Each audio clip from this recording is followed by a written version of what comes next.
Ton cou est comme la tour de David, bâtie pour servir d'arsenal, à laquelle pendent 1000 boucliers. Cantique des cantiques, 4-4. Comme la femme malade qui était courbée et que le Seigneur guérit, ainsi l'âme était autrefois courbée et ne pouvait se redresser. Luc 13, 11, 13. Mais le Seigneur glorifie à briser les barres de son joug, Lévitique 26, 13. Et il compare son cou à une tour. Ce n'est pas qu'elle marche le cou tendu ou que son attitude soit orgueilleuse, Ésaïe 3, 16. Toujours malléable, toujours docile entre les mains du Seigneur. Elle ne ressemble en rien au portrait que fait le prophète au chapitre 48, verset 4. Tu as endurci, ton cou est une barre de fer, et tu as un front d'airain. Son cou est comparé à la tour de David, l'arsenal aux 1000 boucliers, car par son union avec le Seigneur, puissant dans les combats, par sa droiture, par sa constance, sa course, sans déviation, elle est invincible, puisque son bouclier c'est Dieu lui-même.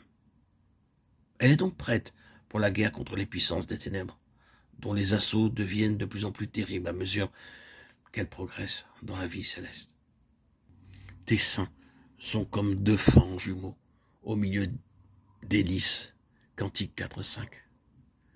Les fans sont les petits du daim. Les seins comparés aux fans peuvent indiquer la capacité de l'âme rachetée pour recevoir et transmettre aux autres la vie divine. Cette capacité est encore minime, à peine supérieure à ce dont elle a besoin pour elle-même et pour son développement. Celui qui se nourrit que de lait n'a pas l'expérience de la parole de la justice, car il est encore un enfant. Hébreux 5.13. Vous n'êtes point à l'étroit au-dedans de nous. Rendez-nous l'appareil. Élargissez aussi votre cœur, demande l'apôtre de Corinthiens 6.12. Le Seigneur, ressuscité par l'âme, à l'âme rachetée par métaphore, il vient d'énumérer les caractéristiques de la nouvelle création, caractéristiques que nous trouvons aussi indiquées dans les épîtres de Paul. L'âme est le temple du Saint-Esprit, créé à nouveau en Christ, édifié avec tous les saints, pour être une habitation de Dieu, par la présence de son Esprit. Éphésiens 2.22. C'est pourquoi les yeux sont décrits sous l'image de colombe.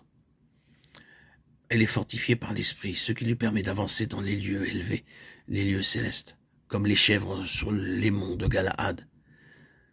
Elle est renouvelée dans la connaissance, image des dents comparée à des brebis tondues.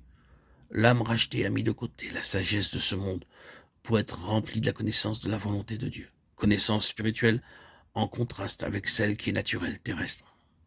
Les lèvres sont données à lui. Aussi le langage est selon que l'esprit pousse à parler. Purifiées dans le sang de Christ, elles sont comparées à l'écarlate et leur langage est aimable. L'humilité du cœur, si belle aux yeux de Dieu, a mis son sceau sur les tempes voilées de modestie, ce qui est suggéré par les moitiés de grenade, la persévérance dans la foi est représentée par le cou semblable à une tour, les seins comparés à deux fans jumeaux, disent la capacité de l'âme pour recevoir et transmettre la vie aux autres, pour leur communiquer de sa divine plénitude.